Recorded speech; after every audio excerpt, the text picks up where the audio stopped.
में तकरीबन 3,900 नए मामलों का आना और पिछले 4 दिनों में 1/4 मामलों का आना देश में क्या बता रहा है। Doctor MS Kanwar, respiratory disease expert, मेरे साथ जुड़े हुए हैं। Doctor Rimi Rastogi, public health expert, मेरे साथ जुड़ी हुई हैं और मेरे साथ हमारे संवाददाता आगरा से और मेरठ से, दोनों जगहों से भी जुड़े हुए हैं। डॉक्टर कंवर, सबसे पहले मुझे आप ये बताइए कि 24 घंटे में 3,900 मामलों का आना, क्या इसने आपको चौंकाया है? और पिछले 4 दिनों में अब तक जितने मामले देश में आए हैं उसका 1/4 मामले आ चुके हैं। क्या यह आपको चिंता पैदा कर रहा है?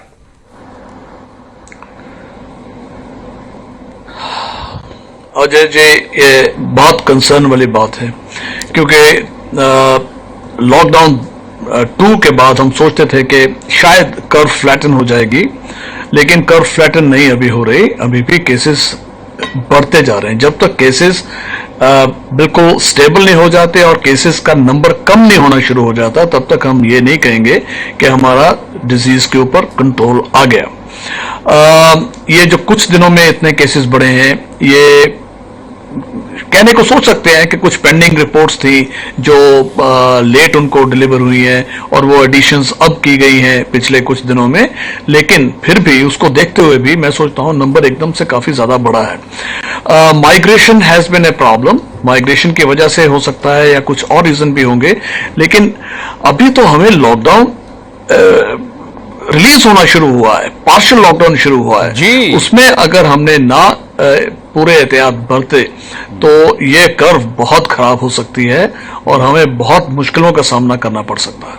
क्या आपको ये लगता है, स्टेजेस की बात होती है, 3rd स्टेज में हम नहीं हैं, ये बार बार लव अग्रवाल साहब हर रोज आकर के बता जाते हैं हमें, लेकिन जिस तरह से अब पिछले 4 दिनों के आंकड़े हैं, 1/4 अब तक के टोटल केसेस और पिछले 24 घंटे के, आपको ऐसा तो नहीं लग रहा है कि हम 3rd स्टेज की तरफ बढ़ रहे हैं?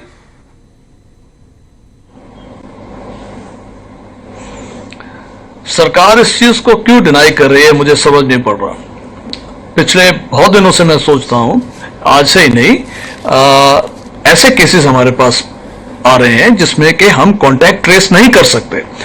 3rd स्टेज तब होती है जब कम्युनिटी ट्रांसमिशन तब कहते हैं जबकि आपके पास पेशेंट आया, आप उसका कांटेक्ट ट्रेस नहीं कर सकते, आप कहां से बीमारी आई है कि मुझे इन्फेक्शन हुआ कहां से। तो इस तरह के पेशेंट्स तो, जी हाँ, इस तरह के पेशेंट्स अब 1 हफ्ता नहीं, ज्यादा हो गया, 2-3 हफ्ते हो चुके हैं आ रहे हैं। तो गवर्नमेंट इस चीज में डिनाइल में है, लेकिन मैं सोचता हूं कि आज से नहीं, बड़े दिनों पहले से ही हम स्टेज 3 में। आप क्या कहेंगे, इसको बेहतर मानेंगे? क्योंकि 12 लाख पेशेंट को चेक किया गया, टेस्ट किया गया इंग्लैंड में, तो वहां पर 1,86,000 पॉजिटिव मिले। 12 लाख हमारे भी यहां टेस्ट किए गए हैं, 46,000 ही मिले हैं। बहुत बड़ा फर्क है 1,86,000 और 40,000 के बीच में। हम कंट्रोल में हैं या आगे क्या होने वाला है, क्या करना चाहिए हमें? और